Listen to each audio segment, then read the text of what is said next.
Unless otherwise indicated, Ratchet Book Club is intended for a mature audience. Viewer discretion is greatly advised.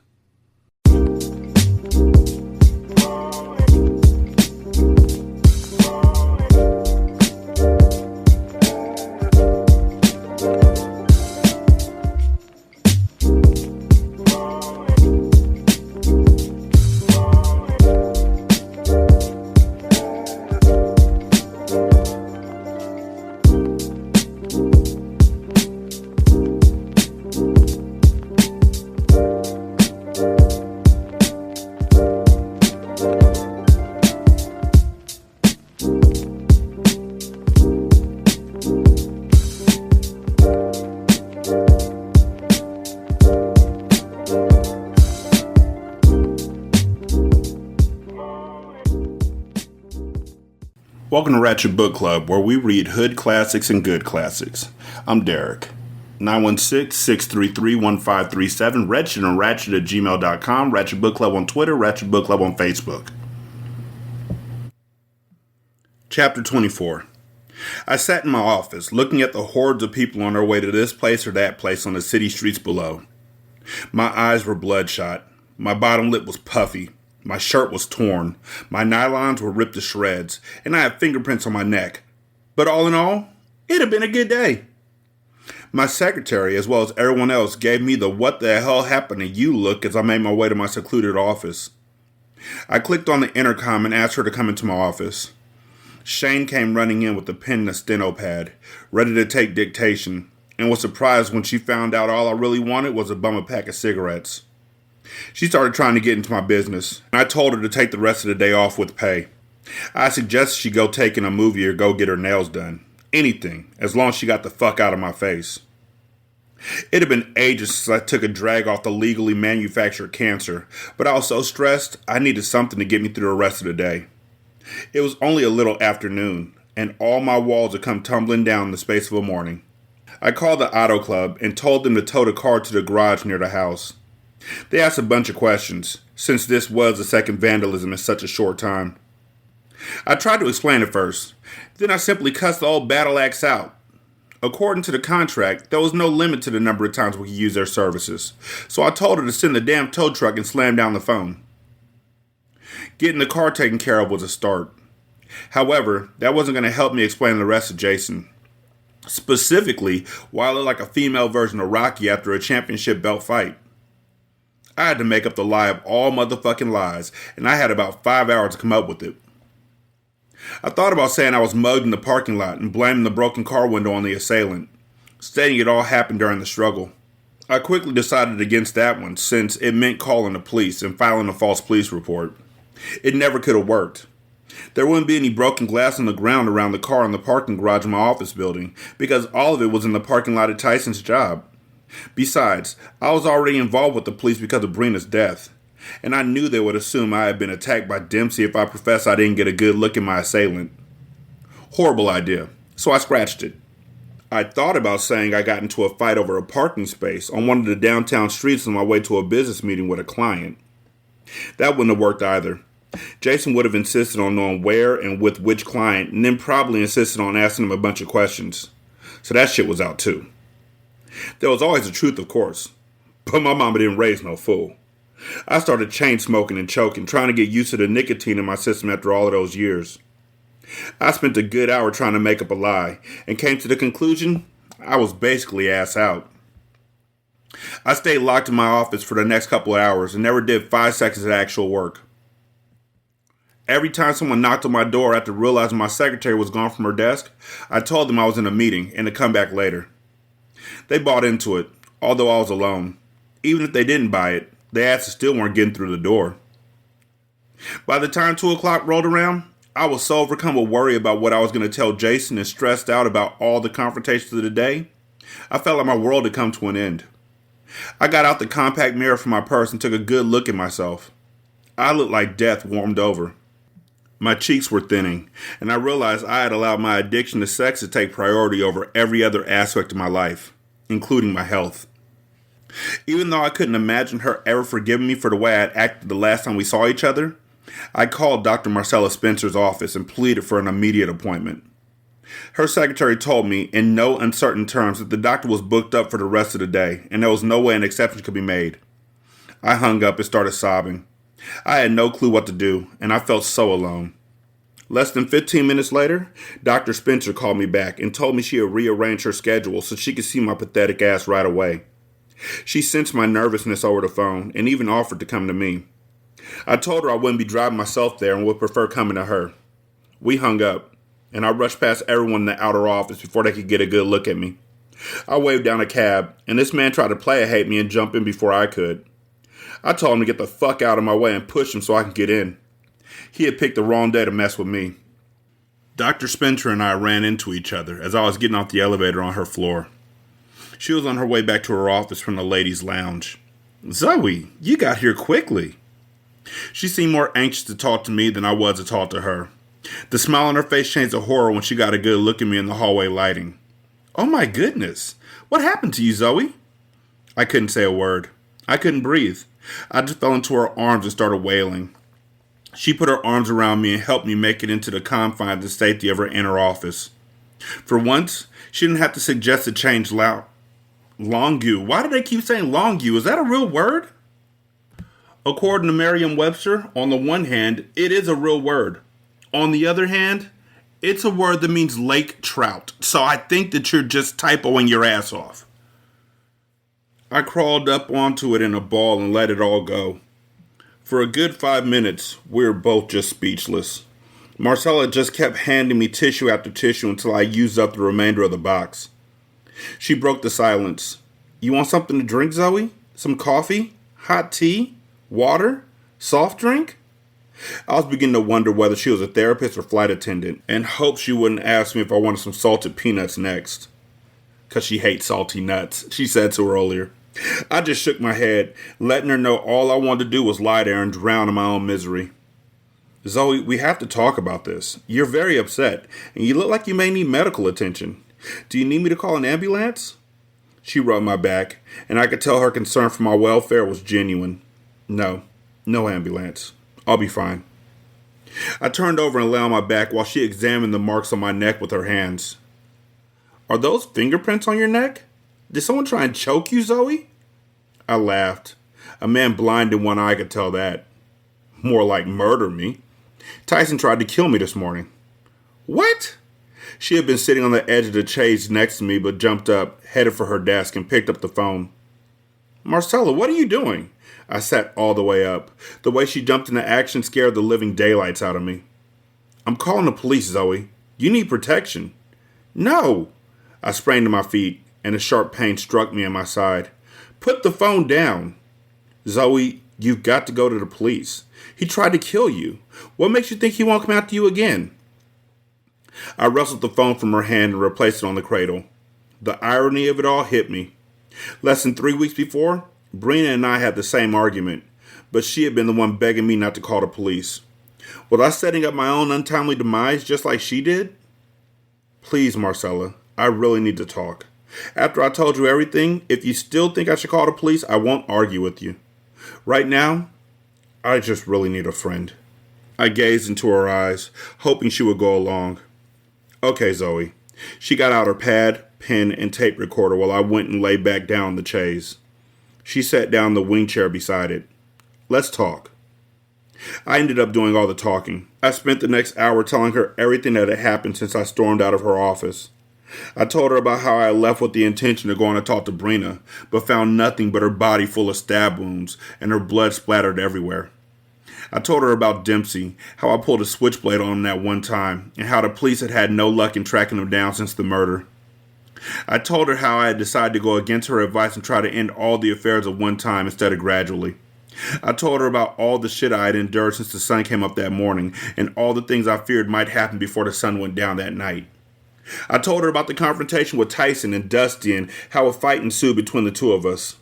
I told her about my confrontation with Quentin and how he had shocked me by kicking me to the curb after he had a luncheon meeting with my husband.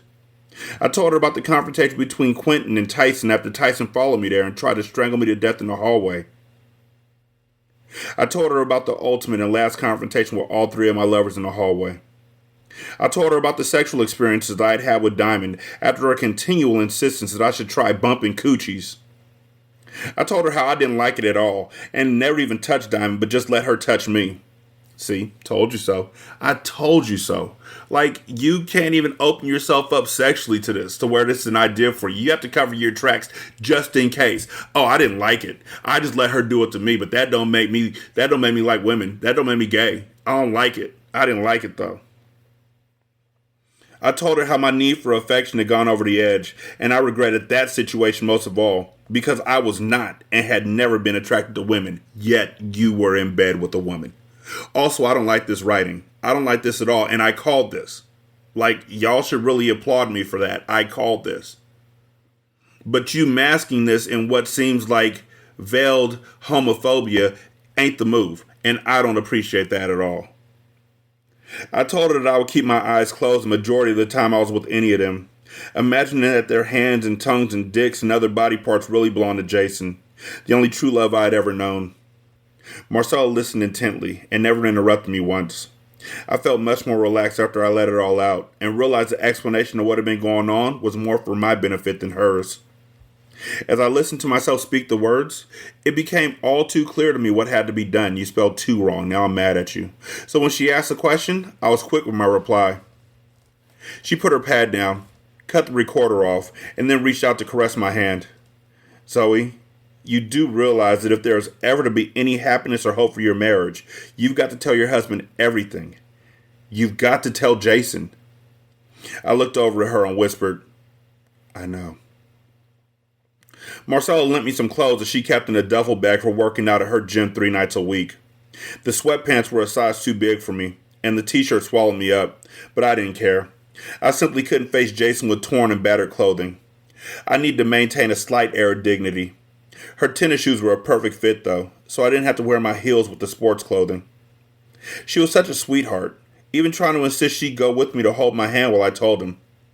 I refused. It was something I had to do alone. We went to the ladies' lounge where she helped me fix my hair and touch up my makeup, which was smeared all over my face. The marks on my neck were horrendous. She used some cake makeup to try and make them less startling. I called Jason's office to tell him I was going to catch a cab over. I wanted to make sure I caught him before he headed home, so we could drive somewhere and talk without the kids being present. His secretary said he had someone in his office and was adamant about not being disturbed by anyone. I started to tell her I was the exception, which she should have already known, but elected to have her inform Jason not to leave until I got there.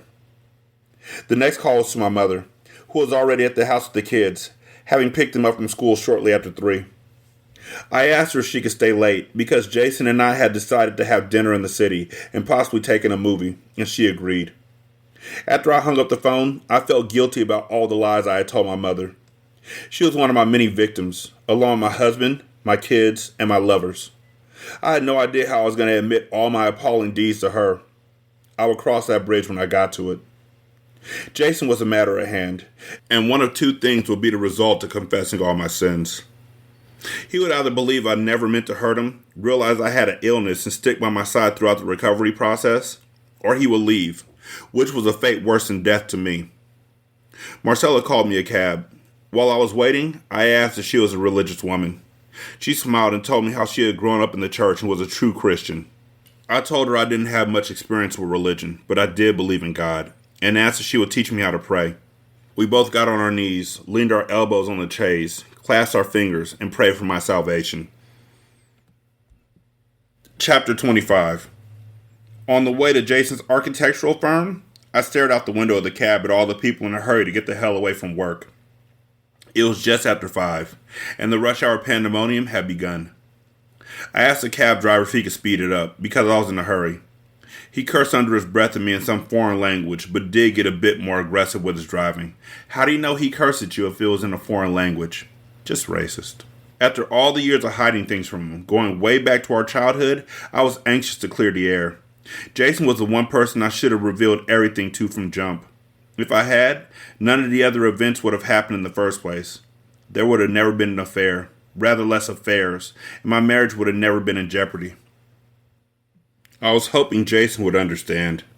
I believed in my heart he would, if I could only get him alone somewhere and explain it to him in my own way. Maybe I'll take him back out to the observatory or the inn at the lake, since those were the sites of our most recent pleasant memories. No matter where I did it, it had to be done. I was prepared to face the consequences of my actions. When we got about 4 blocks from Jason's office, I noticed the flashing police lights ahead and wondered what had happened. The cab driver was stuck in heavy traffic, so I decided to pay him and trek the rest of the way on foot. I walked towards the office, slowly at first, but broke into a run when I saw Jason being handcuffed. By the time I covered the 3 remaining blocks, they had already put Jason in a squad car and driven off. I was out of breath and in a state of panic. I spotted Jason's secretary, Allison, standing on the steps and rushed up to her. "What happened? Where are they taking Jason?" She glared at me, gritting her teeth, and crossed her arms in front of her. "Why are you ignoring me? Where the hell are they taking my husband?" "You know, you have a good man and don't know how to treat him." She rolled her eyes at me before continuing. "The rest of us spend our entire lives trying to find a good man. It's women like you to ruin it for the rest of us." I wanted to slap the shit out of her, but just got up in her face instead.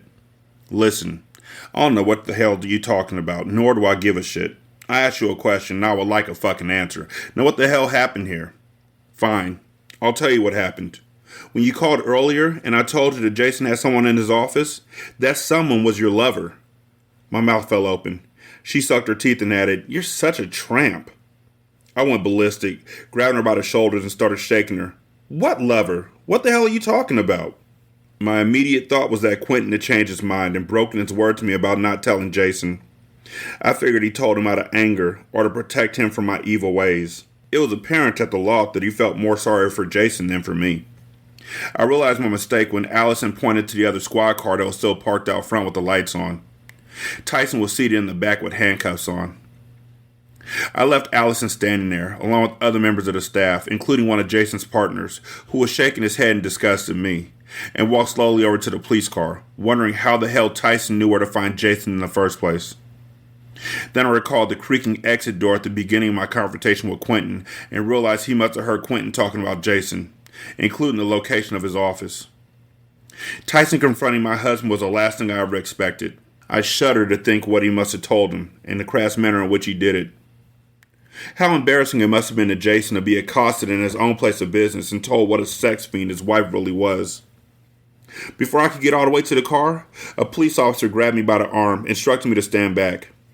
I informed him my husband had been taken away in the other car and asked where he was taken and why. The officer informed me that Jason and Tyson had gotten in a physical altercation, and while no charge would probably be filed against Jason, since he was provoked into fighting at his own office, they had to take them both down to the station to get the mess sorted out. "Officer, I can explain the whole thing. It was all my fault. My husband had nothing to do with it." "Well then, you definitely need to come down to the precinct to give a statement. Here's an address to the station. I'll put my name on the card as well." He scribbled his name on a little white generic card on the blank line provided and handed it to me. "Do you need a lift?" I considered his offer, but only for a second. There was no way I was getting in the same car with Tyson, even if I was in the front and he was behind a barrier and handcuffed in the back seat. He had already tried to kill me, and had apparently tried to kill my husband too. Getting in the car with him could only mean another ugly situation. "No thanks, officer. I have another way to get there." "Okay, ma'am." He got into the driver's seat, and while he was pulling off, I stared at Tyson, who had a look in his eye that could melt ice. His lips were trembling, and while not a professional lip reader, I recognized the all-too-familiar nickname for me when he mouthed, "Bitch." I kept the key to Jason's Land Rover on my ring, so I ran to the garage and found it parked in his assigned space. When I got to the precinct, it was pure madness. Those citizens who chose to cross the blue line of the law, from pimps and prostitutes to drunk drivers and drug dealers, and the ones paid to represent them, were everywhere. They were all there. It was the one place Jason didn't belong. The officer that gave me the car wasn't even there, having been sent back out on this beat. The female officer behind the booking desk told me to have a seat and wait for a senior officer to come and get me. I complied, even though I didn't want to. I wanted Jason out of jail right that second, but causing a scene and bum rushing the one behind the desk would have only landed my ass in jail too. Then again, I was the one who really belonged there. I was a seedy element. After about 50 minutes of pure hell, not knowing where my baby was, a man in a pair of gray slacks, white shirt, and paisley tie approached me with a shield hanging out of his shirt pocket. Miss Raynard, I'm Detective Rinaldi. Please follow me. He didn't shake my hand or anything. He just stood there while I gathered my belongings so I could follow him into a small, cramped room at the end of one of the several cluttered hallways. He was a big man. The floor seemed to shake underneath his feet as he walked. He was having trouble breathing, and it wouldn't have taken more than an educated guess to realize a heart attack was lurking in his near future. Once we were in the room with the door closed, he asked, Mrs. Raynard, I understand you think you could clear up the whole situation with your husband? Yes, I can. 20 times a day, various people asked would I like something to drink, and I always replied no. The one time I really was suffering from an extremely dry mouth, no one asked. I suppose making drink runs wasn't in the detective's job description. He was obviously a man on a mission, all about getting to the bottom of whatever dilemma faced him in the quickest manner possible. I decided not to waste his time. I quickly related the whole sordid story. At least a part of it involved my extramarital affair with Tyson and the ultimate breakup. I told him Tyson couldn't deal with being dismissed from my life and decided to seek revenge by telling my husband. I conveniently omitted the attempted murder by strangulation and my other affairs. Things were complicated enough without bringing all of that into it. I knew that would only escalate matters and possibly hold up Jason's release. Detective Rinaldi turned out to be a very nice man after all. He won brownie points for being one of the few people not to call me a bitch, hoe, or tramp that day. He just calmly listened to what I had to say and informed me these type of situations happen every day. This type of shit happens every day. That shouldn't have surprised me, considering all of the people who appear on talk shows fighting over their lovers. But his nonchalant approach took me off guard just the same. Scandalous affairs, dishonesty, violence, and things like that are supposed to happen to other people. Not to Jason and me. Oh, what you mean is you weren't supposed to get caught. Wait here, Miss Raynard. With that, he left me in the room all alone for about 10 minutes. It felt more like 10 hours to me. He came back in with a grin on his face. Your husband will be released without any charges. His story matches yours, and in this country, self-defense isn't a crime. I jumped up from the table and took his stubby hand, shaking it viciously whether he wanted to shake hands with me or not. Thanks so much, Detective Rinaldi. I really appreciate this. On my way out of the room, I hesitated. It shouldn't have mattered to me, but I had to find out. Detective, what about Tyson? Will he be released too? He smirked, probably wondering why I gave a damn since I claimed the affair was over. Now, that's a different matter. Mr. Chase violated his parole, so the PO assigned to his jacket will have to deal with him. In all that time, I never knew Tyson's last name. That made me feel even more like a whore. Jeopardizing my marriage for a man I knew on a first-name basis only. What Dusty blurted out earlier ran through my mind. Girlfriend had been telling the truth. On parole for what? I'm not supposed to divulge that information. Sorry. Please. Sorry. No can do. He was ready to get rid of me and move on to the next case awaiting his attention. You can have a seat out in the waiting area. He'll be coming out that way from the holding cells in a few moments. Thanks again, Detective. He didn't respond, so I closed the door and made my way back out near the booking area. The worst challenge of the horrid day was still in front of me. I only hoped I could make Jason see the light. I hope y'all caught that pause, because it was on purpose. I hope he doesn't see the light. My optimism quickly faded the moment I saw Jason's face.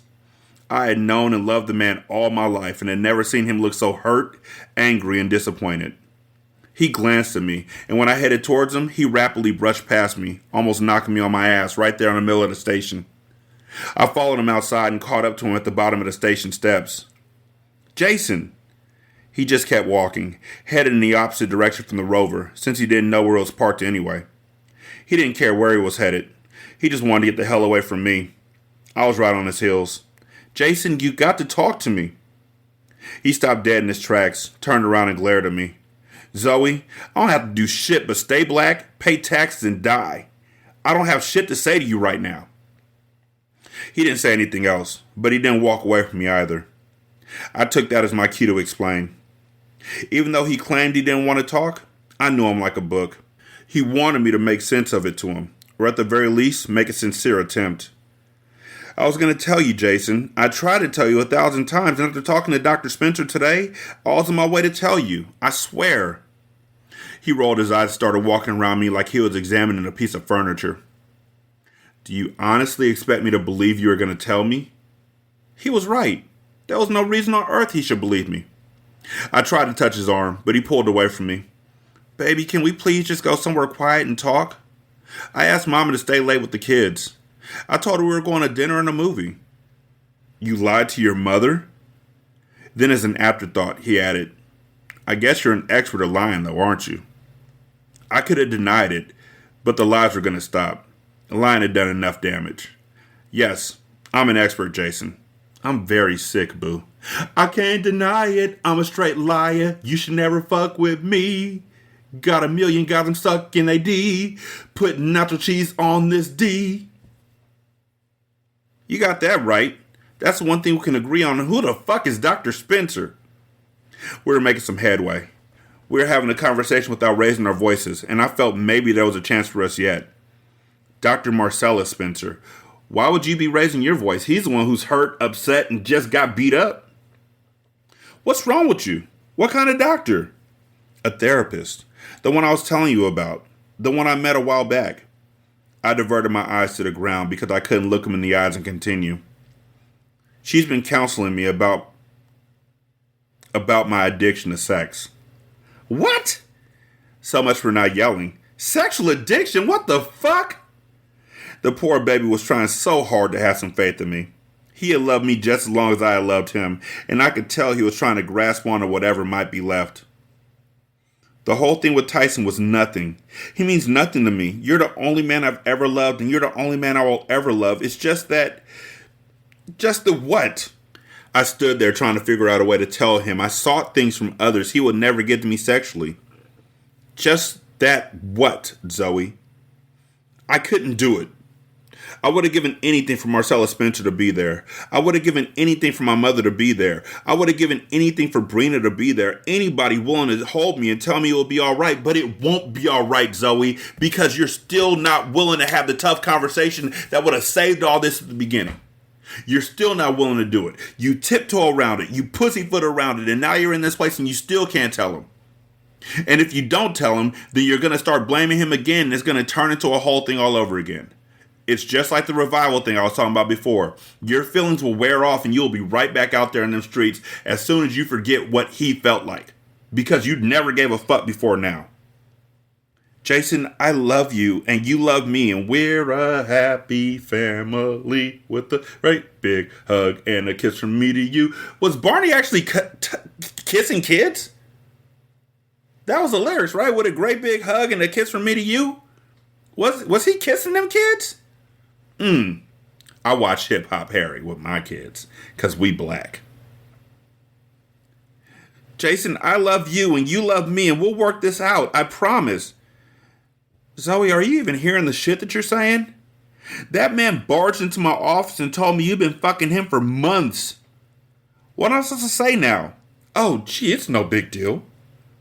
Jason sounded so sarcastic, his words cut through my heart like a knife. Not at all. It is a big deal. It's a very big deal. And I understand that. All I'm saying is don't make a final decision to throw away everything we built together until you hear me out. You threw it away! For a second, I thought he was going to hit me. You threw our marriage and our life away for a piece of dick!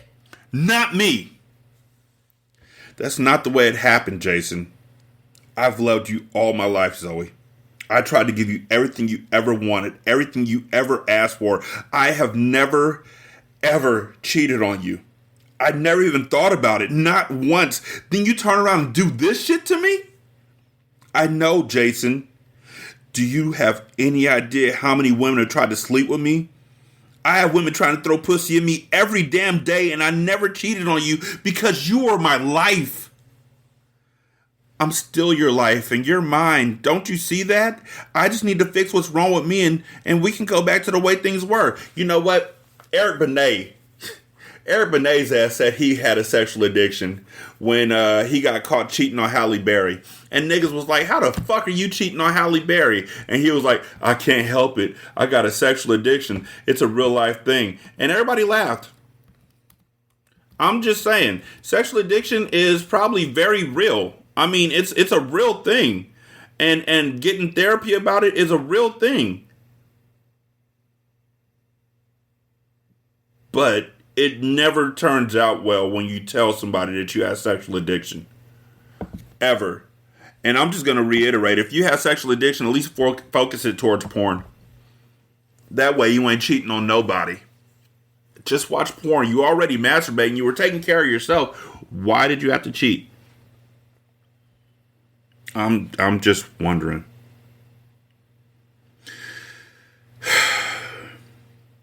He shook his head. You don't even realize what you've done. You don't realize the damage you caused. We have 3 kids, Zoe. 3 beautiful kids. Did they ever once cross your mind when you were out in the streets acting like a whore? All the time, baby. I never meant to hurt you. I never meant to hurt them. I never meant to hurt anyone, but I couldn't control it. People were walking past us in both directions the entire time, but we were lost in our own little world. Jason, please, let's go somewhere where we can be alone and talk. I'm not sure I want to be alone with you. I'm not sure I want to be anywhere near you, period. Don't say that, Jason. Please don't do this to me. I tried to touch him again. Don't fucking touch me. I started crying after managing to keep my tears under control up until that point. I never loved them, Jason. Never. They meant nothing to me. They?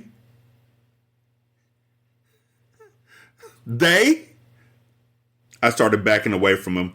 I had messed up big time and I knew it. What the fuck do you mean by they?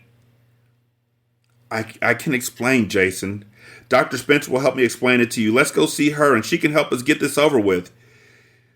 You're nothing but a tramp, a bitch, and a whore, just like that motherfucker said. Pure evil. Please don't say that, Jason. He looked at me with pure disgust. Why not? It's all true, Zoe. It's all true. You're nothing but a manipulative, cheating, bitch-ass whore. That's what you are, and that's all you ever gonna be. Let's go home, boo. Let's go home and play with our kids and get a good night's sleep. We'll talk about this in the morning when we both calm down. Nigga, what? Like, what the fuck? Why the fuck do you think that y'all just gonna go home and play Tiddlywinks and Monopoly and argue over Boardwalk and this is gonna be all forgotten? Nigga, you cheated. These are the consequences. You played the game and you lost. These are the consequences. Like, you don't get to walk this shit back. These are the consequences. I hope he gets with Allison. Real talk. And I hope he opens up to her because he needs to. Just on his own stake and his own level. I hope he opens up to her. Hell no. I'm not going home with you. I'm not lying down with you. In fact, I'm going home alone. And if you try and show up there, I'll make sure you regret it. You're not being rational. We have to go home at some point. What will my mother think if you go home without me? She's going to think the truth because I'm going to fucking tell her. I'm going to tell her all about her baby girl and how she's nothing but a lying whore. He started walking away from me. And when I tried to grab his shirt, he swung around and hit me in the face. That's not cool.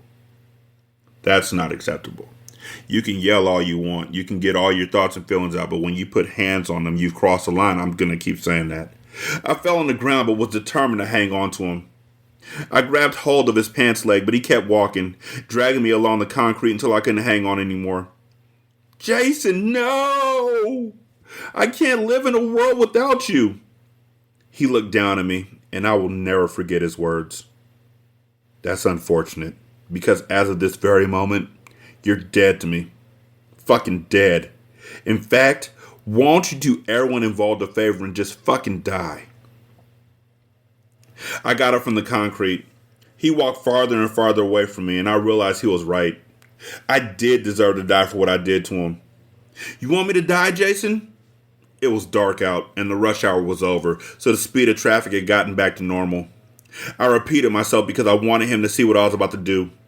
I wanted him to see how much I truly loved him, how much he meant to me, and how my life meant nothing without him. You want me to die, Jason? He turned around and stared at me. This one's for you, boo. With that, I walked out in the middle of traffic and waited. Cars started slamming on their brakes. All I could see was blinding headlights. I heard Jason scream, "No!" and saw him running towards me as fast as he could. He did love me. He did care.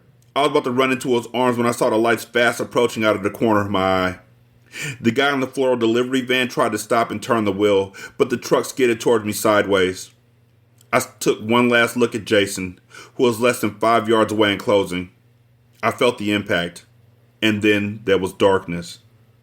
That's manipulative as fuck. I just want to reiterate that she's been manipulating this nigga since day one. Like, when they had sex, it was because she cried and threw shit and all that kind of stuff. And you saying that you're going to commit suicide if he won't do what you want him to do is manipulative. That's something abusive people do. I'm just going to point that out. Chapter 26. The dripping sound from my IV was the first thing I heard when I woke up. My eyes adjusted to the fluorescent lighting in the ceiling of the hospital room. At first I thought I was paralyzed because I couldn't move my neck, but it moved a bit during my second attempt. I realized it was just really stiff. "Don't try to move, Zoe. I'll go get the doctor on call."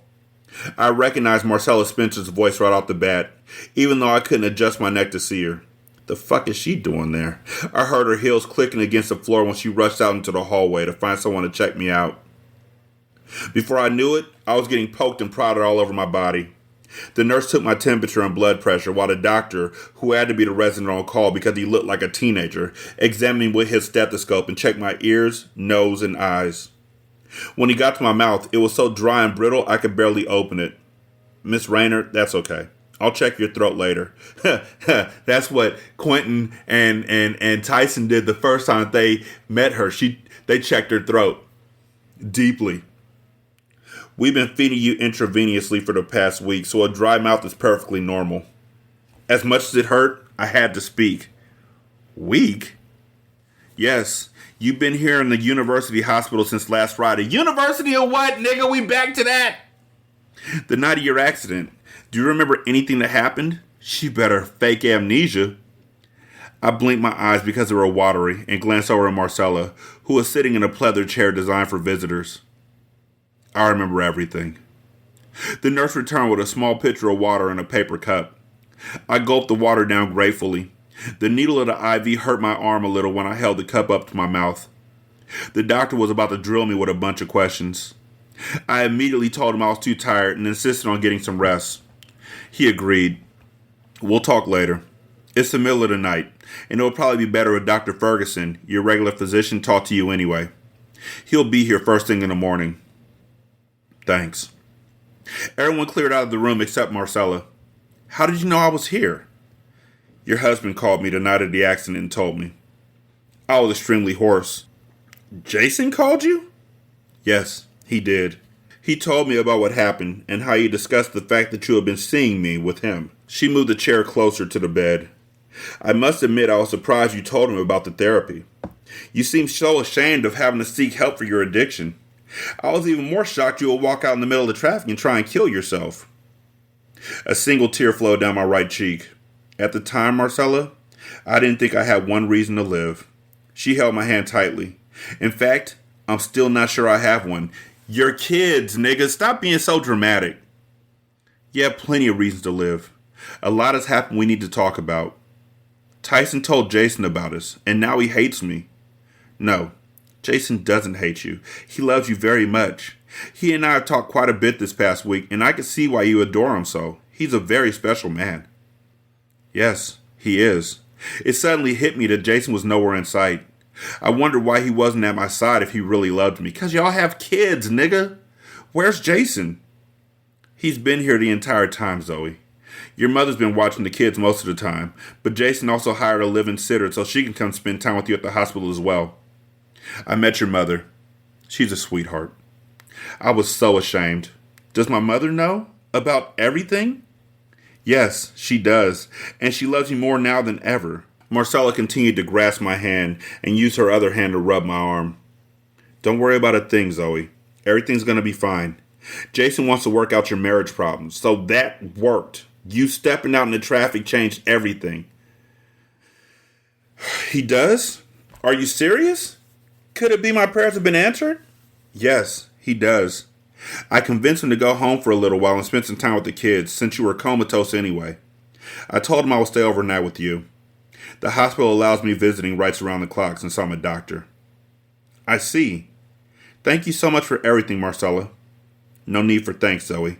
You become much more than a patient to me. I would like to think of us as friends. I managed a weak smile. I would like for us to become friends. I would like that very much. We're already friends, and friends we shall remain. Now get some sleep, and I'll be right here if you need anything. Jason will be back early in the morning. I'm sure seeing you with your eyes open will be a blessing to him. I drifted back off to sleep, and for the first time in a long, long time, I fell asleep not dreading what would happen when the sun came up. Marcella said Jason still loved me and wanted to save our marriage. Thank goodness my accident wasn't fatal. Thank goodness I had a second chance for the love of my life. I slept like a baby for the remainder of the night. Just like Marcella promised, Jason was there when I opened my eyes the next morning. I was so relieved to see him. I was on my side, and he was behind me on the bed, also asleep, with his arm draped over my waist. I wanted to let him sleep, but I was anxious to talk to him. Having his arm around me was extremely comforting. At least I knew he didn't find the thought of touching me repulsive. Jason. I tried to turn over to face him, but had a hard time maneuvering with the IV in my arm. My movements jolted him awake. He opened his eyes. I had made it as far as getting on my back so I could look at him. Hey, Jason, I whispered. Hey, boo. I took a survey of my hospital room and noticed a drastic yet pleasant change from the night before. There were helium balloons, cards, and flowers everywhere, and a huge red balloon with the words, I love you always, was tied to one of the safety handles of the bed. I started blushing. Jason, did you do all this since I went to sleep last night? He brushed his hand across my cheek. Yes. Marcella called me to tell me you came out of your coma, and I rushed over here. She told me to wait until this morning, but I couldn't, so while you were sleeping, I raided the all-night drugstore down the street. It was after hours for the gift shop here in the hospital. You're so sweet. Thanks. No, thank you for being alive and coming back to me. I was so afraid you were going to die when I saw that van hit you. I didn't get there in time to stop it. It was all my fault you were out there in the middle of traffic in the first place. Again, a pause for reflection. Jason, none of this is your fault. I'm the one who fucked up, just like you said. I can't believe you're even here with me after all the things I did. I deserve to lose everything, and I'll understand if you want to end the marriage. I don't want you to stay just because of the kids. He took my hand, spread my fingers open, and kissed them one at a time. Zoe, I want you to listen to me very carefully, okay? And don't interrupt, because I might lose my nerve and never get all the words out. I turned a little bit more towards him so I could rest my hand on his thigh. Okay, I'm listening. Before there were any kids, before there was any house or any business, there was me and you. As much as we hated each other the first time we met, and by the way, I'll still swear up and down you're exaggerating about kicking my ass. We both giggled. Anyway, as much as we despised each other at first, what eventually grew out of that was love. Real love. And it's the kind of love that never dies. I bit my bottom lip to make sure I wasn't dreaming. I knew if I felt the pain, then I wasn't imagining Jason's words. My lip did begin to ache, and I was grateful for the pain. I love you, Zoe. That's why it hurt so bad when Tyson came storming into my office telling me not only things about you that I never knew, but also things I could never imagine you doing. Tears started running down my cheeks, and I wanted to tell him I never meant to hurt him. I wanted to tell him so many things, but he had asked me not to say a word, so I just listened. Looking back on it now, all the signs were there. You did try to talk to me on countless occasions, and I always snapped at you. I can see that now. Dr. Spencer told me how you related everything to her about how we met, how we fell in love, and how things got complicated. She even told me you thought I looked sexy riding my dad's old lawnmower with no shirt on. I never knew that. He made me laugh again, and hearing the old version of Jason again was heartwarming to say the least. You see, the only side of this whole story I've ever been able to relate to was my own. I never knew your side of the story. I never knew the things that went on in your mind. Not until now. Somewhere along the way, we lost something, and I think that something is communication. I promise you that you'll never have to look for love and attention from anywhere else. Not ever again. You could talk to me about anything, and I won't snap at you. I won't say it's immoral or disgusting. I promise. He took his hand and started gently caressing my stomach. As far as the affairs you had, I was very upset and disappointed. I have to be honest and tell you it may take me a while to truly get over it, but I will. We can get past this because I realize you didn't do it to hurt me. You didn't do it because you didn't love me. And I know you never loved any of them. When you told me you were sick that night, I didn't believe you. Now, after talking to the doctor, I do think you did all those things for reasons beyond your control. Jason kissed me gently on my lips. We're going to get through this, and we're going to save our marriage, no matter what it takes, no matter how long it takes. Dr. Spencer is going to help us, and she has a friend down in Florida who's willing to come up here and help us overcome our sexual issues. I love you, Zoe, and this forever. He got quiet, so I added, always has been, always will be. We lay there, holding each other in silence, and something Jason had mentioned began to worry me. Jason? Yes, baby. What did you mean when you said Dr. Spencer and her friend are going to help us deal with our sexual issues? Huh? He had a perplexed look on his face. You said our sexual issues, not just mine. He stared at me, and his eyes got watery. Yes, I did say that. What'd you mean by that? My heart started thumping loudly in my chest.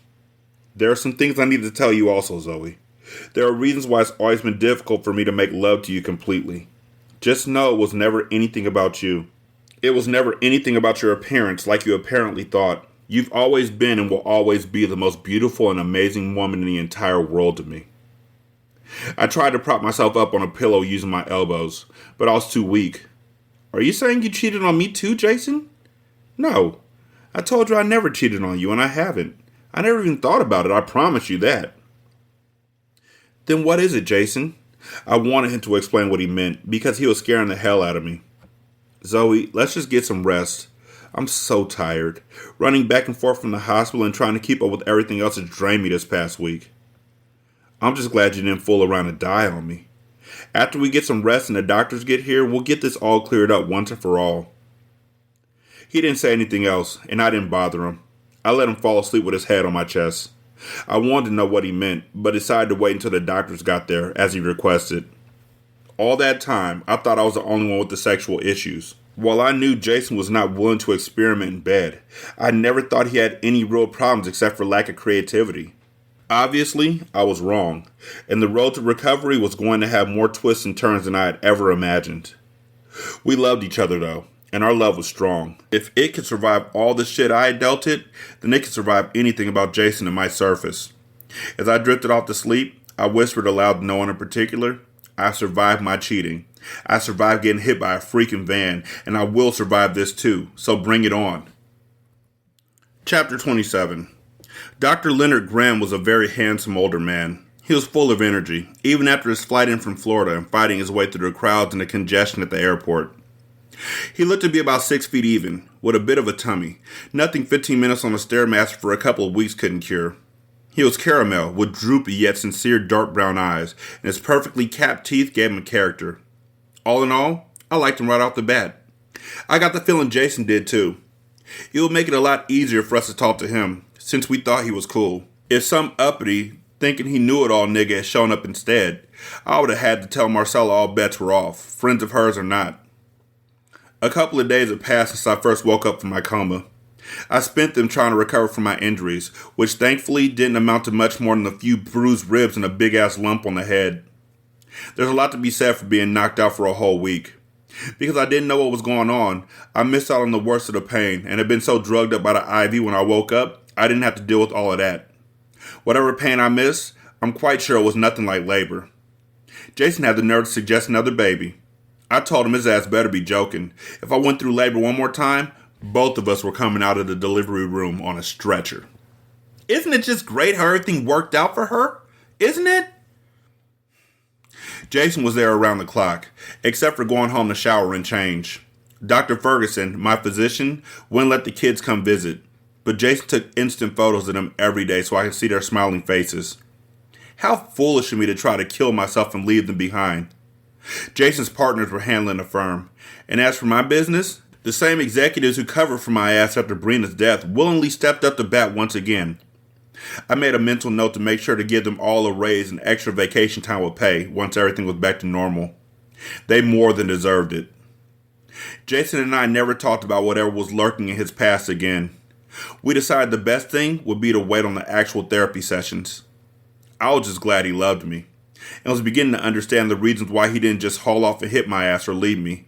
He did hit your ass. Somehow, Jason was able to relate to my illness, and it would all come out in the wash. The chickens always come home to roost. Well, the time had finally arrived. Dr. Leonard Graham, our savior dressed in a leisure suit and sporting a toupee, had arrived to mend the situation. Marcella was there in my room, along with Jason and my mother. Dr. Graham could only stay one day, so it was agreed that no matter how many hours it took, everything, and I do mean everything, was coming out. I knew I could handle it. After dealing with all my lovers, Marcella, Jason, and getting hit by a van all in one day, lying in one position on a bed all day was going to be a breeze. I was concerned about Jason, though. He seemed extremely uncomfortable, and I can't say I blamed him. Most of the conversation will be about my sexual escapades with other people and the reasons behind them. My mother, I didn't want her there at all, but she insisted, and even though I'm an adult, disrespecting her wishes was not an option. So there we were, packed into my hospital room.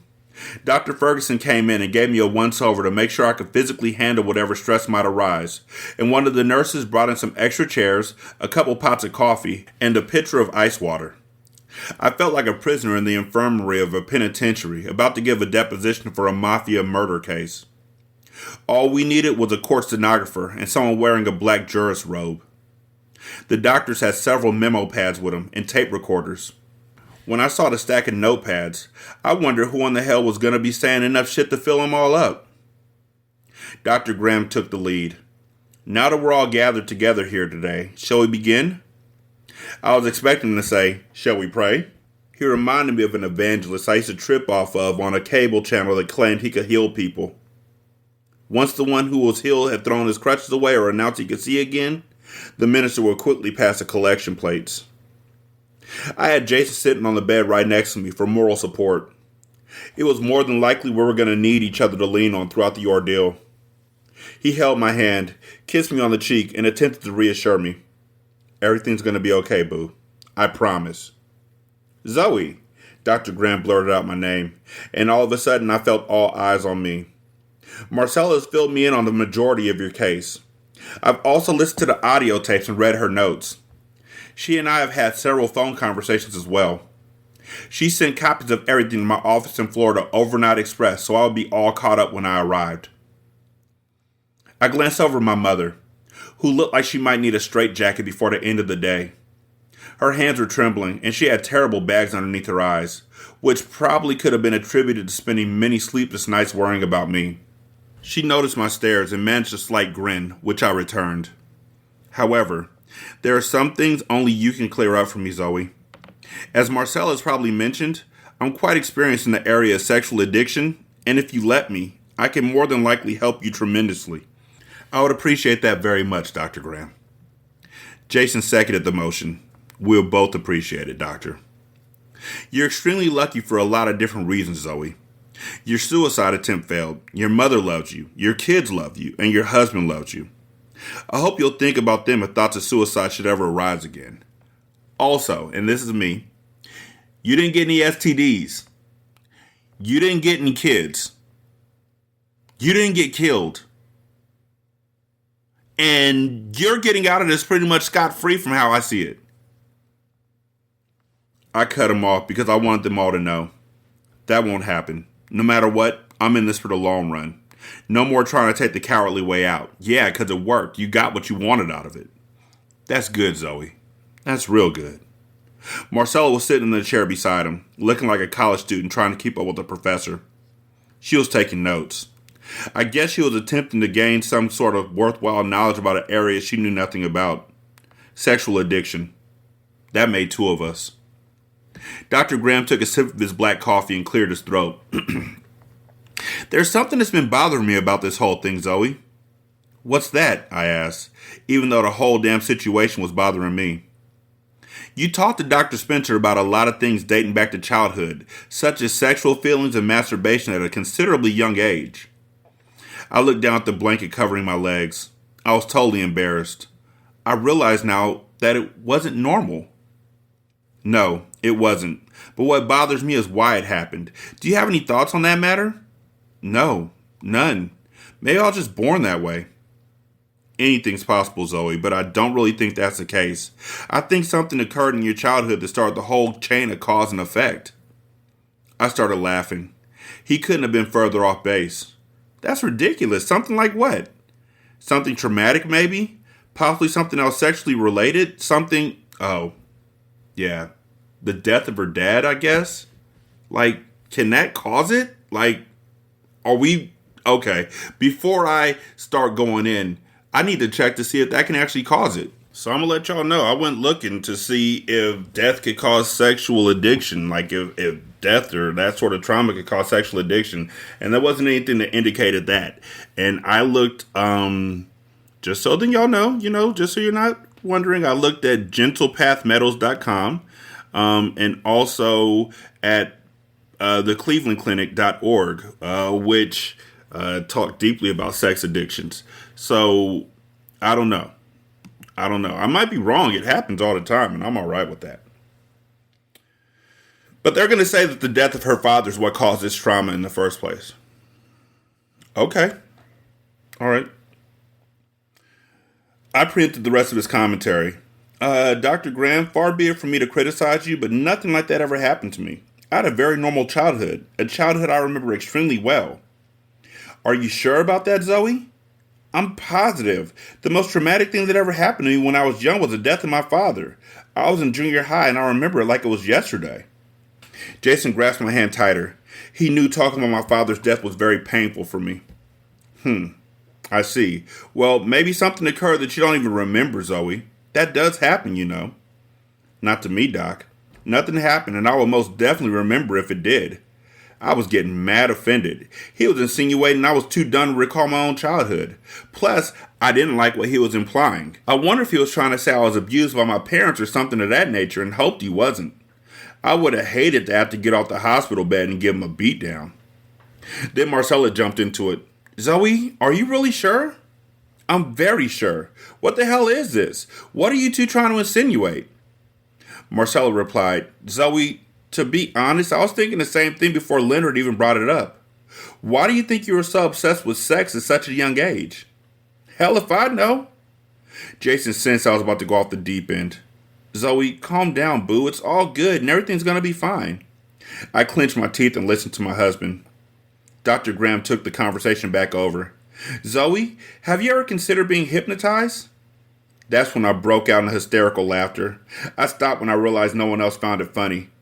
No, I never thought about it and would never do something so silly. There's no point to it because nothing happened. My mother started squirming in her seat and then raised her hand as if she needed permission to speak. Mama, you don't have to raise your hand. What is it? Everyone's attention turned towards her. Are you doctor saying that everything my baby has done might be attributed to something horrible from her childhood? I didn't even let them answer. Mama, that's what they're saying, but it's all bull. You and I both know nothing ever happened to me as a child that could even halfway be considered sexually traumatic. Marcella got up, went over to my mother, and sat on the wooden armrest of her chair. Well, is Zoe right? Was her childhood free of such incidents? My mother stared at me and whispered, Not exactly. Then her tears began to flow. So that's why her mom is there. So she can explain this. Chapter 28. Never in my life had I cursed my mother, but that was the first time for everything. What in the fuck are you talking about, Mama? She just kept crying, and Marcella was rubbing her back, so I turned towards Jason. What the fuck is she talking about, Jason? He looked as dumbfounded as I did. I have no idea, boo. I wanted somebody, anybody, to make sense out of what I had just heard. Confusion turned to terror as all kinds of shit started running through my mind. Was I molested by my father as a baby? Another relative? What the fuck is going on here? I asked. Dr. Graham swung into action, realizing he was about to lose control of the situation before anything could be resolved. He came over to the opposite side of the bed from where Jason was lying and patted me on my shoulder. Calm down, Zoe. Just calm down, take a few breaths, and relax. It's all going to be all right. I took my free hand and knocked his hand off my shoulder. No, it's not going to be all right, because I don't know what the hell's going on. This shit isn't making any sense. How in the hell could something have happened to me and I don't even fucking remember it? Zoe, maybe if you let me hypnotize you, we can all find out the answers. I turned back to Jason, who looked even more lost than I was. Jason, I'm scared. He released my hand, put his arm around me, and held me tight.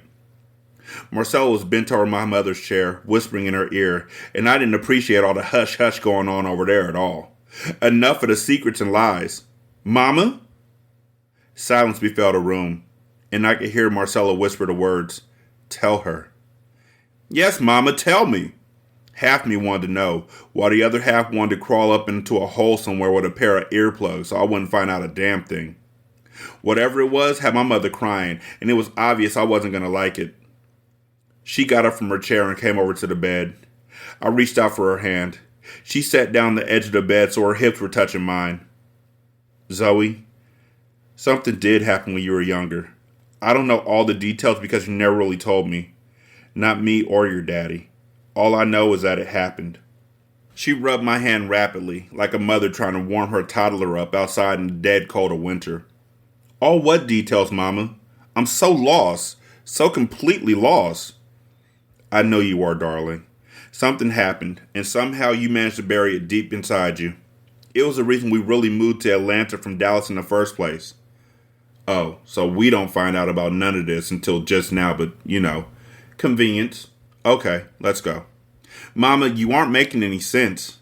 I kept looking from her to Jason and back, wishing someone would throw me a life jacket because I was sinking fast. You remember how we moved in the middle of the year and you were a transfer student and all that? Yes, of course I remember. Daddy got a job in Atlanta and we had to move right away.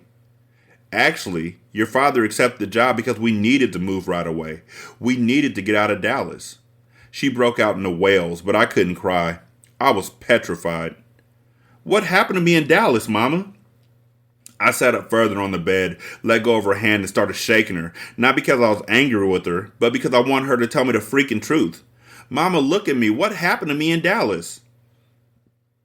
Jason and the two doctors weren't saying a word. Then again, I guess there wasn't anything for them to say.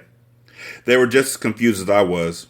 Zoe, baby, I don't know exactly what happened, but... Yes? I let go of her shoulders and clasped her hand. I started rubbing her hand like she was a toddler. Go on, Mama. One day, about a month into your 5th grade year, you came running into the house crying, and your clothes were torn. My eyes bulged out of my head, and Jason put his arms around my waist to try and brace me for whatever was about to come. You were late coming home from school, and I was worried. I called your father at work, but he told me to calm down. He figured since you walked home from school every day, you probably just stopped over at a friend's house for a little while, lost track of time, and forgot to call. I didn't remember any of the things she was talking about, and that made me 10 times more scared than I was before. What happened to me on the way home from school, Mama? She grabbed both my cheeks in her frail hands and pulled my face all the way up to hers until our noses were touching. Her tears were rolling down both our cheeks, not just her own. I don't know, baby. You would never tell me. You would never tell your daddy or anyone else. All I know is I felt so bad that I didn't call the police to try to look for you, even if you were only an hour late. I should have realized you wouldn't go someplace and not call. I should have realized something was wrong, and I've lived with this guilt ever since. I threw my arms around her, almost yanking the IV needle clear out of my arm to do it. It's not your fault, Mama. It's not your fault.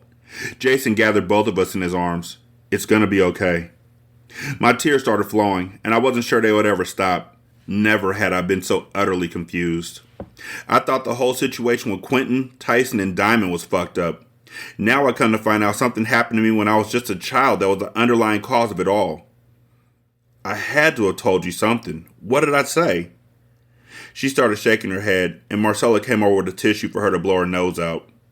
Once she completed the task and wiped some of the tears from her face, she replied to my question, Zoe, the only thing you ever said to us was, why did they hurt me? Why did who hurt me? I don't know, she was screaming, and Dr. Ferguson bum rushed into the room to make sure everything was under control.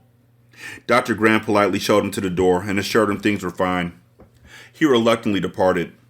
You came home crying with your clothes ripped, and I called your father back immediately, telling him to get off work and come home. You kept saying, why did they hurt me, over and over again, but you wouldn't say anything else. It was like you were in a trance or something. My immediate thought was that you had been raped, but you wouldn't even let me touch you down there. Every time I tried, you pushed my hands away violently, so we took you to the emergency room. They had to strap you down to examine you. You put up one hell of a fight, kicking and screaming and... Was I raped? I clamped my eyes shut and waited for her to reply, hoping the answer would be one I could live with. Jason was crying too by that point, but they were silent tears. No noise was coming out with them. According to the doctors, you were not raped. They did say you were bruised down there and red. No penetration, though. They were very definite about that point. Dr. Graham jumped in and asked, so Zoe was a victim of some type of sexual trauma other than rape?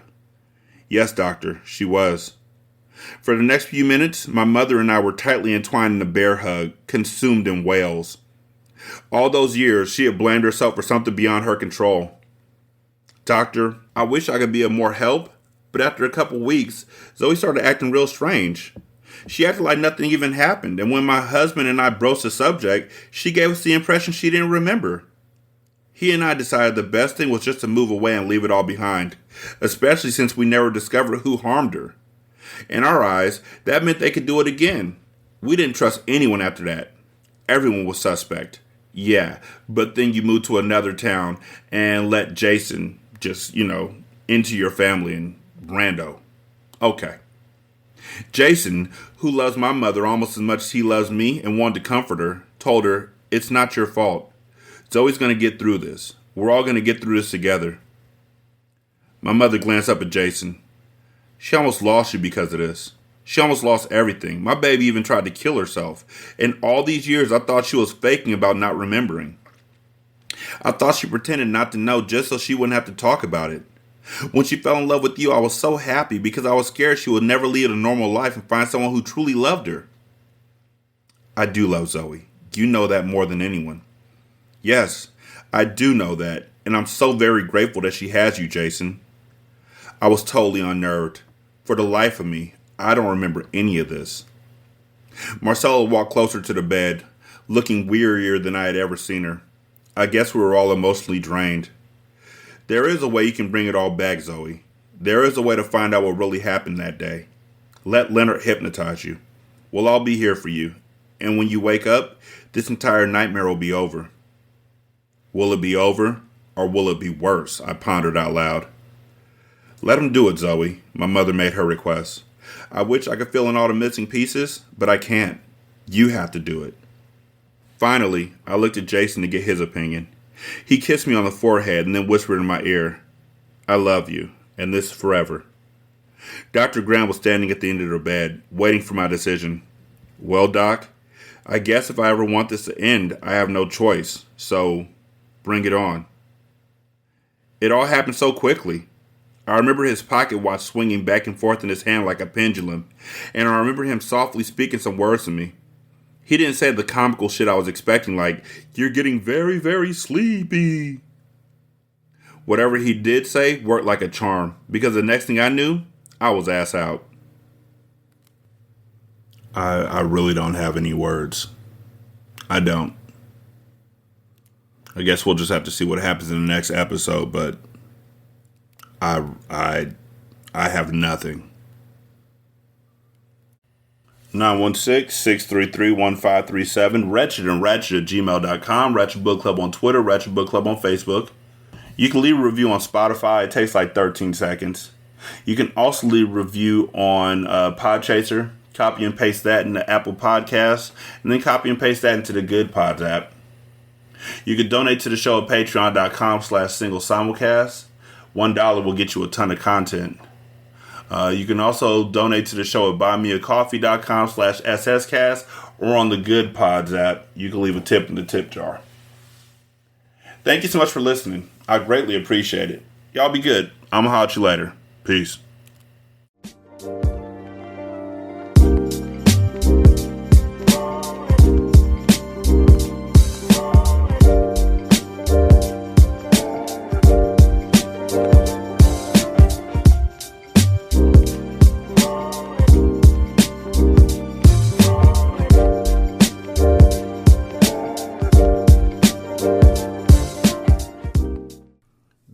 intro and outro to Ratchet Book Club is by That Kid Garan, and it's called Goodbyes. You can email him at tkgbeats94@gmail.com for more information on how to lease this beat. This is Single Simulcast. Don't know by now, did you slip?